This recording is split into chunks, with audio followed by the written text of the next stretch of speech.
Hoje eu vou falar de Perto do Coração Selvagem, da Clarice Lispector. Eu tenho esse livro somente no Kindle, mas eu vou deixar a capinha por aí no vídeo para vocês visualizarem melhor, enquanto eu tô falando e tal. Primeiro, eu vou falar de uma forma mais objetiva e linear sobre a história, do que se trata e tal. E depois a gente vai entrar no campo mais subjetivo, que é esse fluxo de consciência na escrita, que é essa coisa intimista e sujeita a muitas interpretações. Nessa segunda parte, que eu vou falar desse campo mais subjetivo da história, é óbvio que a minha visão e minha opinião vão estar atreladas a essa explicação, porque, né, às vezes nem a própria Clarice entendia as coisas que ela escrevia, e ela própria se surpreendia depois quando ela lia, e, enfim, muitas pessoas do campo da criatividade falam sobre isso, né, que você pode compor uma coisa e depois ficar surpreendido por ela, porque foi algo que veio de algum outro lugar.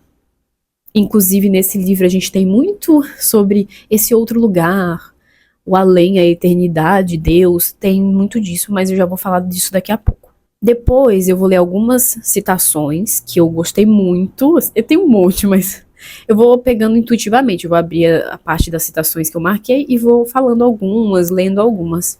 Aqui a gente tem a história de Joana, aí temos duas partes aqui no livro. A primeira vai narrar a infância e a adolescência da Joana, e a segunda parte vai narrar a vida adulta dela. Logo no começo da segunda parte, ela narra o casamento dela e tudo isso. Joana é uma menina peculiar, aos olhos das pessoas que convivem com ela, desde o pai dela até depois, quando o pai dela falece. Ela já era órfã de mãe antes do pai falecer. Depois disso, ela vai para casa dos tios. Você já percebe que o pai já tinha essa percepção de que era uma menina peculiar, mas isso fica bem marcado na fase em que ela tá com a tia e o tio. Mas a tia, principalmente, tinha até uma certa rivalidade com essa menina, né? Freud explica, né? Era uma criança, enfim, e ela, uma adulta com filhos e tal, já mais velha, mas a gente sente até uma certa rivalidade. E depois disso, essa menina vai pra um internato, porque basicamente ela é intolerável na casa dos tios, e eles colocam essa menina no internato. Mais ou menos por aí que a história vai se desenrolando. Agora eu vou expandir um pouco mais aqui os horizontes para falar do livro. Uma coisa, esse livro é bem autobiográfico, assim, a parte que a Clarice, as partes, né, as milhões de partes em que a Clarice fala do íntimo de Joana, que é essa personagem principal, ela está falando dela mesma. A Clarice é Joana, mas ela também toma para si os outros personagens. Por exemplo, eu não vou dizer que cada personagem é uma faceta dela, mas a maioria, em algum momento, vai ser Clarice também. Vai ser Joana e Clarice, enfim. Então, Otávio, que é o marido dela, que realmente representa muito do marido da Clarice, que foi o Mauri. Na época em que ela publicou esse livro, ela já estava casada, inclusive ela publicou o livro com 23 anos. Ele tem a semelhança com o marido, e dá pra gente perceber que ela está narrando esse personagem como um ser à parte, como uma outra pessoa que não a Joana. Porém, em alguns momentos ela toma esse personagem para si e ela fala através dele como sendo ele mesmo. E eu tenho muito forte essa impressão de que Otávio, esse personagem, também faz parte da Clarice, também é um pouco de Clarice. Em outros momentos, a Lídia também, que é uma personagem que aparece na segunda parte do livro. Enfim, eu não vou falar muito da dinâmica da Lídia, do Otávio e da Clarice, mas vai rolar ali um triângulo amoroso, é só isso que eu vou dizer. Mas é muito mais que isso, eu tô falando aqui da forma objetiva, mas também tentando abarcar a profundidade da obra. Eu acho que a Lídia tem muito da Joana e tem muito da Clarice. A Lídia em si é um personagem à parte, assim como o Otávio. Só que, como eu disse, da mesma forma com o Otávio, que ela faz como o personagem Otávio, que é o marido, ela também encarna às vezes a Lídia, e ela fala do ponto de vista da Lídia de forma que você não tem opção, pelo menos eu não tive, a não ser ver que a Lídia é uma faceta da Clarice. E a Joana é muito da Clarice, A Lídia é uma faceta da Clarice e em certos momentos, apesar de ser uma personagem inteira e uma outra pessoa mesmo, e o Otávio também é uma faceta da Clarice, apesar de você sentir que é um personagem inteiro, é como se tudo fosse uma coisa só. E aí eu quero falar do estilo de narrativa desse livro, que é o fluxo de consciência. O fluxo de consciência é essa forma de narrar que é como se você estivesse dentro do personagem, como se você fosse o personagem que está se expressando. E além disso, não é linear. Então, você vai estar ali dentro do personagem se expressando, você está dentro dele, você está nos pensamentos dele. Então, às vezes, ele vai estar dialogando ali numa cena, mas de repente um pensamento inesperado aparece na mente dele, como acontece com todo mundo. Só que a questão é que esse pensamento é narrado também. E aí você fica com essa sensação que você tá pescando o tempo inteiro, sabe? Que você tá lançando ali iscas e aí você vai pegando o entendimento, eu quero dizer, o entendimento do que tá acontecendo. E aí tem duas coisas. Uma coisa é que você vai usar o seu lado mais racional e o seu lado mais intuitivo em momentos diferentes lendo esse livro. Por quê? O lado racional vai ser usado para entender realmente do que se trata a história, quem é Joana, o pai dela morreu, ela foi para casa da tia, ela foi pro internato, ela casou, o grosso da história. E o lado mais intuitivo para absorver todos os devaneios que tem nessa história. E aí já é uma outra parte do seu ser que você vai utilizar. É uma coisa que perpassa o mental. E uma forma bem interessante de ler livros escritos assim, e principalmente a forma que eu sinto de ler Clarice, é com o corpo. Como ela mesma fala que escreve com o corpo, então ela tem que ser lida com o corpo.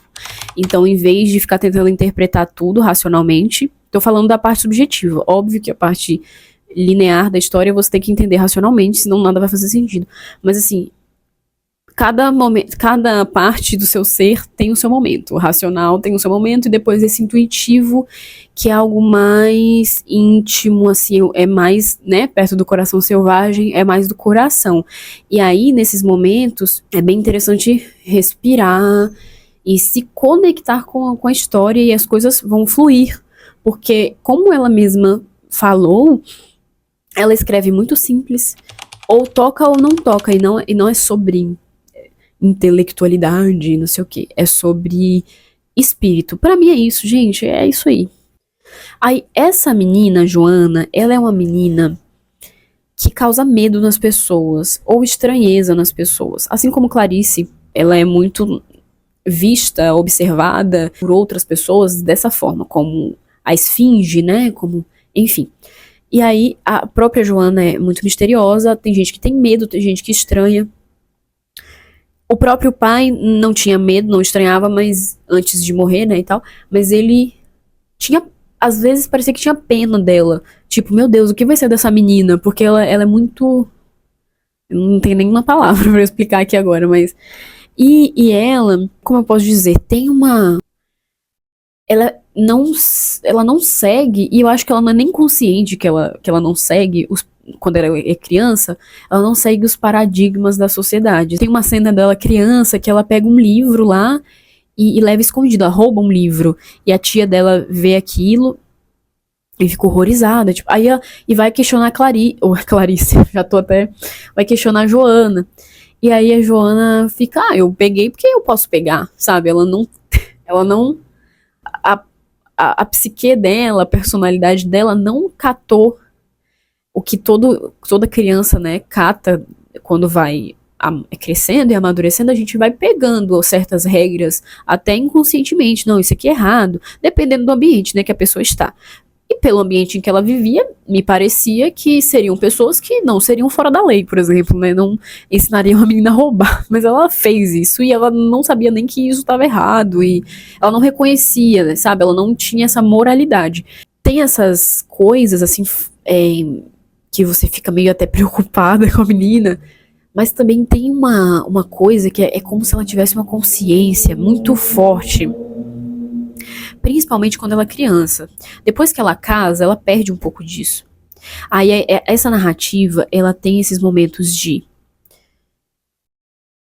solidão, tristeza, isolamento.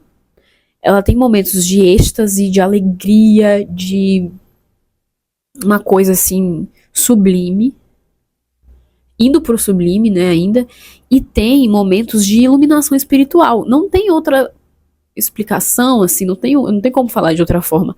Porque ela narra esses momentos de iluminação espiritual, a personagem, né, que tá ali indo de um estágio a outro, vivendo e tal, e dentro dela o mundo tá acontecendo, enquanto o mundo tá acontecendo lá fora, que ela vai pra casa da tia, que o pai morre, que ela vai pro internato, depois ela casa, ela tá vivendo um mundo dentro dela. E ela também mostra um pouco do mundo dentro dos outros personagens, inclusive ela vive um pouco dentro dos outros personagens.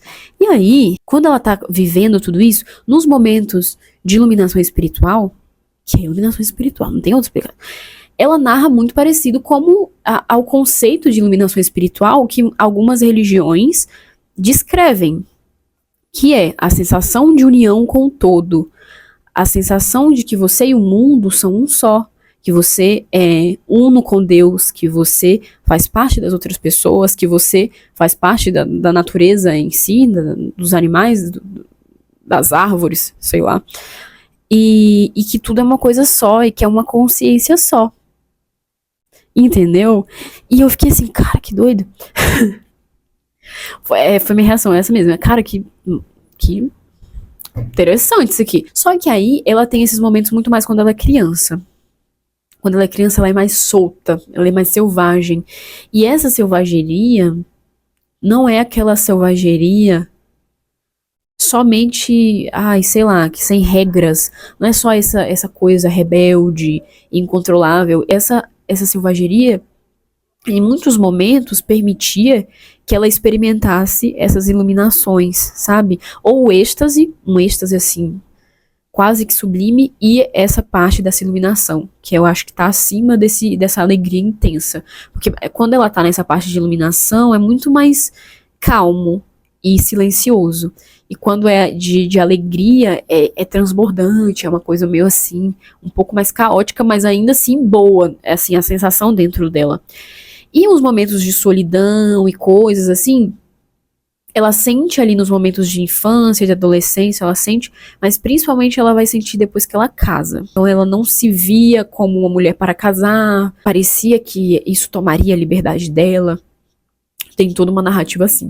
Mesmo que tenha esse bloco muito grande de solidão, isolamento, tristeza no momento em que ela está casada, em geral, o livro inteiro mostra essas oscilações. Ela questionando a vida, o que é a vida e coisas assim, o que é felicidade, o que é isso, o que é aquilo, e também ela vivenciando o que é realmente a vida, que eu acho que seria essa iluminação, ela vivenciando essa alegria intensa e esse isolamento. Vai ter, basicamente, ela isolada ou ela se sentindo uma com o mundo inteiro. É uma coisa assim. Tem um personagem aqui que é bem importante pra história, que é um professor. Que é como se fosse o herói dela, pra uma menina que é órfã, né, e que não se sente bem-vinda, ela se sente meio estranha no ninho, na casa da tia, no momento em que ela está morando com a tia, depois que o pai falece, com a tia e com o tio. Que inclusive o tio, que é irmão do pai dela, mas ela tem mais convivência com a tia, né? Ela tem uma conexão com o professor, e é como se esse professor fosse um herói e essa tia fosse uma antagonista, sabe? Uma coisa assim.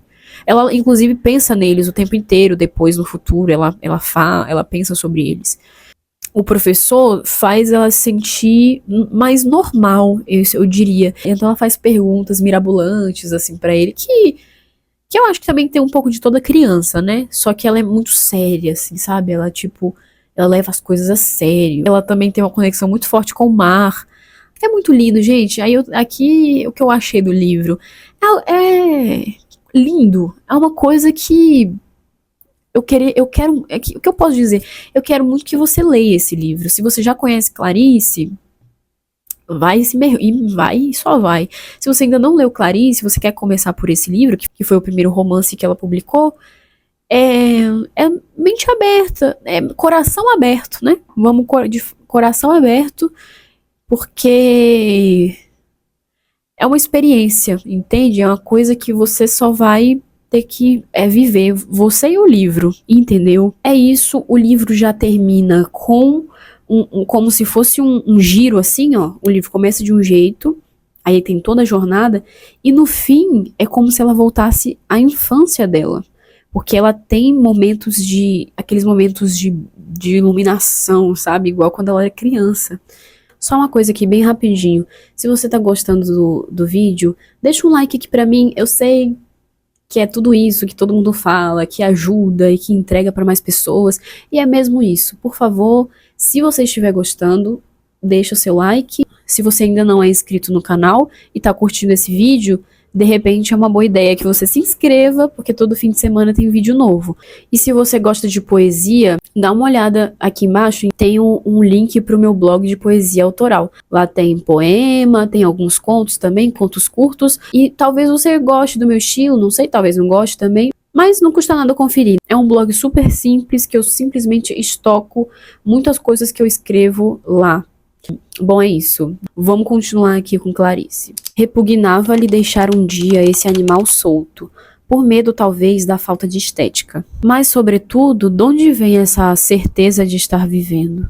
Mas é que basta silenciar para só enxergar, abaixo de todas as realidades, a única irredutível, a da existência. Durmamos sobre Deus e o mistério, nave quieta e frágil flutuando sobre o mar. Eis o sono. Depois que se é feliz, o que acontece? O que vem depois? Repetiu a menina com obstinação. Aqui é quando ela era criança, ela pergunta isso para o professor. Dentro de si era como se não houvesse a morte, como se o amor pudesse fundi-la, como se a eternidade fosse a renovação. Liberdade que às vezes sentia. Não vinha de reflexões nítidas, mas de um estado como feito de percepções por demais orgânicas para serem formuladas em pensamentos. Assim lembrava-se de Joana menina diante do mar, a paz que vinha dos olhos do boi, a paz que vinha do corpo deitado do mar, do ventre profundo do mar, do gato endurecido sobre a calçada. Tudo é um, entoara. Parecia-lhe que se ordenasse e explicasse claramente o que sentira, teria destruído a essência de tudo é um. Mesmo aqui em casa, ela é sempre calada, como se não precisasse de ninguém, e quando olha, é bem nos olhos, pisando na gente. Por que não vem a chuva dentro de mim? Eu quero ser estrela. Purificai-me um pouco e terei a massa desses seres que se guardam atrás da chuva. Liberdade é pouco, o que desejo ainda não tem nome.